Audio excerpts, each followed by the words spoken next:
अपराधी है तो पकड़ा जाता है उसका नहीं।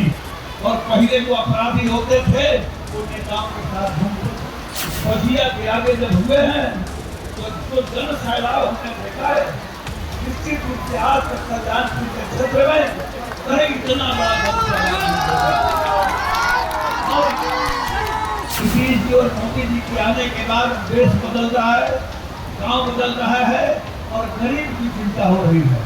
नमस्कार, आप देख रहे हैं लाइव सिटीज में हूं आपके साथ अभिनंदन द्विवेदी। देखिए, लगातार हम आपको एनडीए कार्यकर्ता सम्मेलन की खबर पहुंचा रहे हैं और किस तरीके से एनडीए अलग अलग जिलों में विधानसभा स्तर पर कार्यक्रम कर रहा है और 20 साल में नीतीश कुमार की क्या कुछ विकास कार्यों की सूची रही है, उन सब बातों को लोगों तक पहुंचाने में लगातार एनडीए के बड़े नेता कार्यक्रम में शिरकत कर रहे हैं और मंच से अपनी बातें रख रहे हैं। और इसी क्रम में पूर्व केंद्रीय मंत्री राधा मोहन सिंह भी मोतिहारी पहुंचे, जहां उन्होंने एनडीए कार्यकर्ता सम्मेलन में मंच से बड़े ऐलान किए और लगातार किस तरीके से एनडीए का विकास का जो दौर रहा है उन सारी उपलब्धियों को जनता के बीच रखा। आपको बता दें, विधानसभा चुनाव को लेकर एनडीए की जो तैयारी है वो काफी तेज है और कल्याणपुर यानी मोतिहारी में ये आयोजन की गई थी एनडीए कार्यकर्ता सम्मेलन की, जहां पे मंच से संबोधित करते हुए पूर्व केंद्रीय मंत्री राधा मोहन सिंह ने जिले को लेकर बड़ा ऐलान किया और साथ साथ प्रधानमंत्री नरेंद्र मोदी ने किस तरीके से अलग अलग योजनाओं के तहत महिलाओं की आंसू पोंछने का काम किया है, चाहे वो गैस कनेक्शन की बात हो या फिर नीतीश कुमार की बात हो।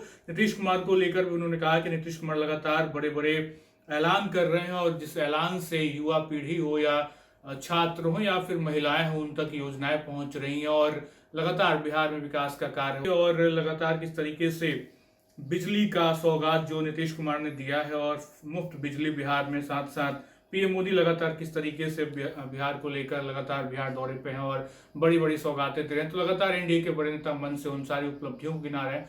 सुनिए क्या कुछ कह रहे हैं राधा मोहन सिंह। गांव का एक गरीब लड़का साइकिल पर कपड़ा बेचने के लिए जाता था और जब लौटता था तो किसी चौक पर उसका कपड़ा भी छीन लिया जाता था और साइकिल भी छीन लिया जाता था। ये 2005 के पहले का मामला है। हमारे मुसलमान भाइयों को भी हम कहते हैं जो सिख भाई हैं, खसी बकरी खरीदने जाते थे 2005 के पहले। शाम में जब लौटते थे तो खसी छीन के उनके आपके सामने चौक पर रोटी काट के बच्चे के लोग आ जाते थे। महिलाएं 6 बजे शाम के बाद नहीं निकलती थी, दुकान बंद हो जाते थे। शाम के पहले सब लोग अपना बेटा को घर आ जाए थे। लेकिन यही नीतीश कुमार आया और आधी रात को भी हम चैन से घूमते हैं और कोई मारी का लाल अभी अपराधी है तो पकड़ा जाता है उसका नहीं। और पहले जो अपराधी होते थे वो नेताओं के साथ घूमते थे। तो नीतीश जी और मोदी जी के आने के बाद देश बदल रहा है, गांव बदल रहा है और गरीब की चिंता हो रही है, क्योंकि ये दोनों गरीब परिवार से आते हैं। और कुछ नौजवान है इस देश में जो पैदा लिया तो चांदी के चम्मच से दूध पिया था, उसको गरीब की चिंता कहाँ से आएगी? वो गरीब होगा ही नहीं, उनसे क्या पता है कि गरीबी कैसा होता है। इसलिए भाइयों, मैं हर जगह विनती करता हूँ कि आप अपने घर को मजबूत बनाना चाहते हैं, गांव को मजबूत बनाना चाहते हैं, अपनी जाति को भी मजबूत बनाना चाहते हैं तो नीतीश जी को मजबूत बनाइए, मोदी जी को मजबूत बनाइए। इसी विनती के लिए आया हूँ। और आज जो हमने दृश्य देखा है, बजिया के आगे जब हुए हैं तो जन सैलाब हमने देखा है। निश्चित रूप से आज तक कल्याणपुर के क्षेत्र में कहीं इतना बड़ा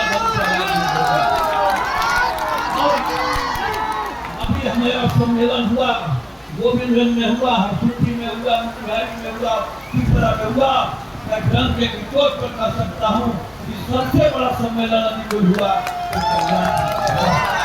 और सबके लिए आप सबको बहुत बधाई देते हुए एक भी बात बताऊंगा कि 15 अगस्त को प्रधानमंत्री जी ने लाल किले से कहा था कि त्योहार में हम आपको उपहार देंगे।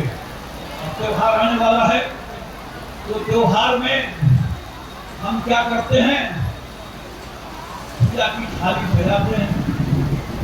पूजा की थाली सजाते हैं तो अगरबत्ती सजाते हैं, मिठाई सजाते हैं, घी का दिया जलाते हैं। मोदी जी ने इस सब पर टैक्स हटा दिया है और ये सब आपको कम कीमत में मिलेगा।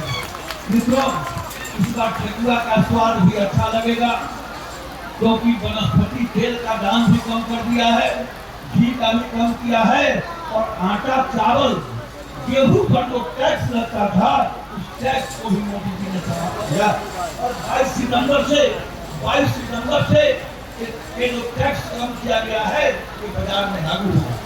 जो इस टैक्स का कम हुआ है, अब दाम नहीं कम करेगा, उस पर कानूनी कार्रवाई भी होगी। आप देखेंगे तो यहाँ पर जो मोदी जी ने अभी किया है, वो उसमें आपको मैं बताऊं कि मक्खन, पनीर, खजूर, ड्राई फ्रूट, फल, घी, इनका जो उपयोग किया था, उस पर या तो टैक्स हटा दिया गया या फिर 5% दिया गया। ये पर अब बोझ कम पड़ेगा। इसी तरह से छठ के महापर्व में भी हम देखेंगे कि ठेकुआ का महत्व बढ़ जाएगा। देखिए, आपके चैनल के माध्यम से मैं अपने कल्याणपुर के महान मतदाता मालिकों का बहुत बहुत आभार प्रकट करता हूं, कृतज्ञता व्यक्त करता हूं। उनकी कृपा हुई कि इतनी बड़ी संख्या में, मैंने भी इस विधानसभा में बहुत बड़े बड़े कई कार्यक्रम किए, लेकिन आज का जो ये सम्मेलन था, ये बिल्कुल अद्भुत और अद्वितीय था। और हमारे नेता माननीय राधा मोहन सिंह ने जिस प्रकार का बयान दिया और कहा कि मैं एनडीए सम्मेलन में अभी तक जितने सम्मेलन में गया हूं, सबसे अधिक भीड़ कल्याणपुर के सम्मेलन में हुआ है, इसके लिए यहाँ की जनता धन्यवाद की पात्र है। मैं अपने कल्याणपुर के महान मतदाता मालिकों का बहुत बहुत आभार प्रकट करता हूं, कृतज्ञता व्यक्त करता हूं। उनकी कृपा हुई कि इतनी बड़ी संख्या में, मैंने भी इस विधानसभा में बहुत बड़े बड़े कई कार्यक्रम किए, लेकिन आज का जो ये सम्मेलन था, ये बिल्कुल अद्भुत और अद्वितीय था। तो आपने तमाम बातें सुनी। एनडीए के बड़े नेता लगातार इस क्रम में जिला स्तरीय कार्यक्रम कर रहे हैं, विधानसभा स्तरीय कार्यक्रम कर रहे हैं और एनडीए की उपलब्धियों को जनता तक पहुंचा रहे हैं और विकास कार्यों की सारी चीजें जनता के बीच गिनवा रहे हैं। किस तरीके से नीतीश कुमार ने बिहार को लेकर बेहतर काम किया और प्रधानमंत्री मोदी का जिक्र करते हुए भी ये बता रहे हैं कि आखिर पीएम मोदी ने महिलाओं के लिए कैसे गैस कनेक्शन की बात रखी थी और ये योजनाएं लोगों तक पहुंच रही हैं। तो एक बार फिर से एनडीए की सरकार बनाने की अपील और 2025 में 225 सीटों की अपील मंच से हुंकार भरते दिख रहे हैं एनडीए के बड़े नेता। तो देखना होगा चुनाव के पहले ये तैयारी कितनी तेज और ये तैयारी कितना सफल हो पाती है। फिलहाल इस वीडियो में इतना ही। आप बन रहे हैं लाइव सिटीज के साथ। बहुत बहुत शुक्रिया।